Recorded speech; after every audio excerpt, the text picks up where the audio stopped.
We're back with our 10270 Bookshop. Some people have asked me why I do that pad. That pad is a close-up pad for magic, and it just helps me to center the camera. If I know the pad's in the shot, then I know everything is in the shot. This is the 10270 Bookshop, $199 US, 2504 pieces, and 8 cents a piece. It's a pretty cool build. I really enjoyed it. Anyway, so anything that I do on the pad, I know it's in the shot because the pad doesn't move, right? And I just focus in on the pad and let it roll. It's a way that I can focus on the build and not on the viewfinder in the build. A lot of YouTubers have complained about that, at least the ones that do the type of stuff that I do. Building a floor here. Really cool build here. I really enjoy it, and I hope that you do too. Love these railings. I mean, it's just a really cool build, like I said. If you're familiar with modular buildings, you probably know what's going on those jumpers. If you're not, stick around. Building a little outdoor patio area here, and it just looks amazing. I cannot tell you how much I really enjoy this.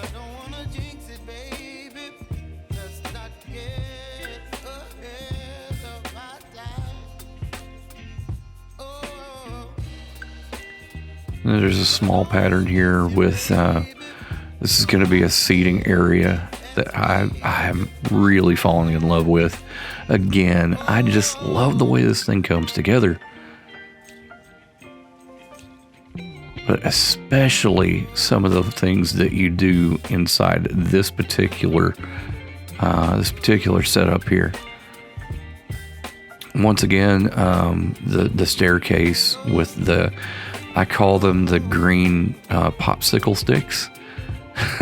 Probably not what the designer really intended it to be, but that's what I'm calling it. So, you know.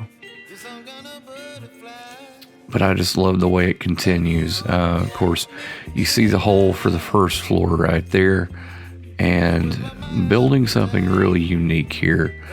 I've never seen building like this. This is an easy chair, a recliner, if you will. And it does recline. I love it. Just a little reading area there that just got me. From the lamp to the table to the little rug there. I just loved it. And this outdoor seating area for coffee. I mean, it speaks to me as well. Just a beautiful, beautiful little build, like I've said before. Building up some walls. And the door to go outside there. Little window. I'm saying little a lot, and I don't want to do that, so I bet you can guess what I'm building here. More popsicle sticks. This really is a very cool building technique, and I'll probably use this in a mock or my own creation of my own because it's just so darn cool. And building the landing for it here. The front of the building a little bit. More walls.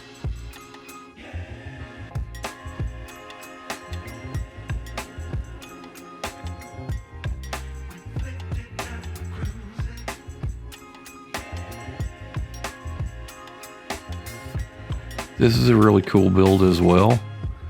I didn't really realize what I was building until it was finished. And that's the ones that I really like. I really love those type of builds. And I'm like, what in the world is that? I don't understand. You'll see what it is coming up. Once again, some detail for front of the building. Those pillars made out of the half rounds.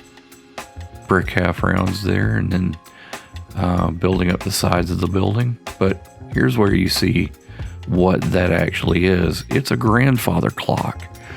Gotta love that. And it looks great in the space too. So we're building up windows now. And just seeing those come together like this, it really makes me appreciate what happened in the build and what we did. Because it's not just 1x2 build-ups. It's not just arch build-ups or anything like that. It is true building. And I just love the way it looks. I fell in love with this little bookshop. I really did. And I hope you did too, by the way.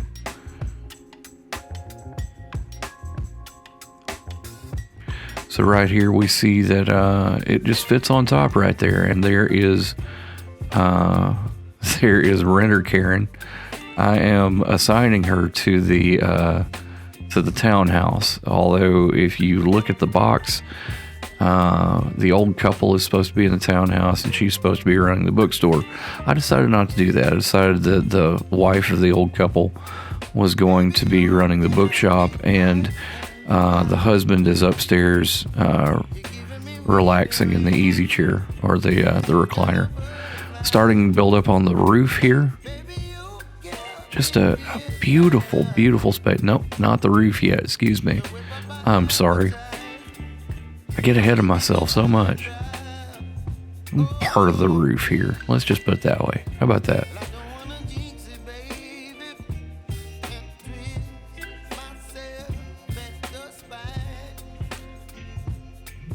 Still, just a wonderful space.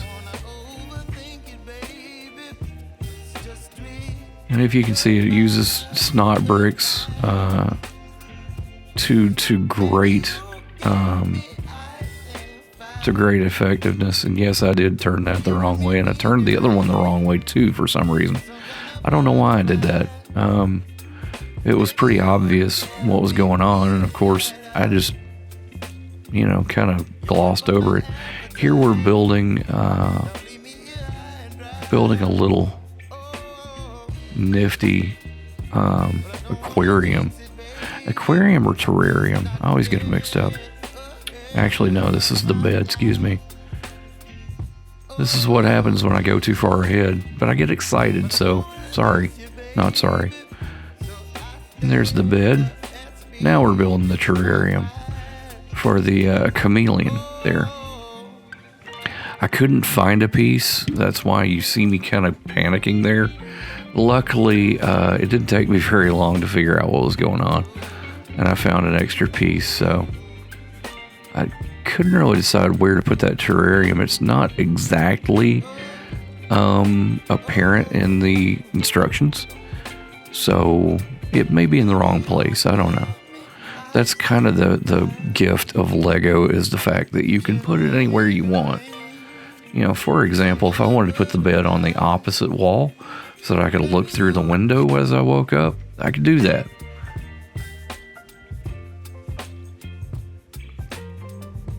Sounds like a good idea to me, right? This roof piece is just so intricate, it's ridiculous. I absolutely love the way it looks, and once we get done with the piece, you'll see it is just absolutely a centerpiece of what's going on with the building itself. And this piece with the bars and the clips just look absolutely gorgeous.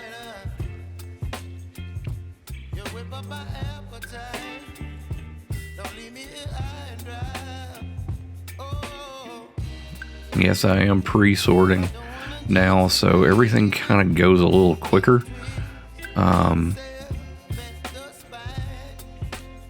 But I also do step by step. So, I mean, the things that I do step by step, you can still tell that I take my time to make sure that everything is good. I love the way this turned out as well. This just looks amazing, and it looks great on the... I had a little difficulty there, had to do some re-bricking.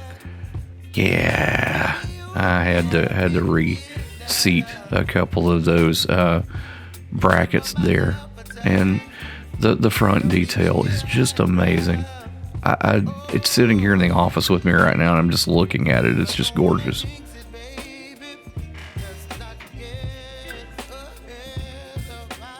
Absolutely love it. Goes on top there.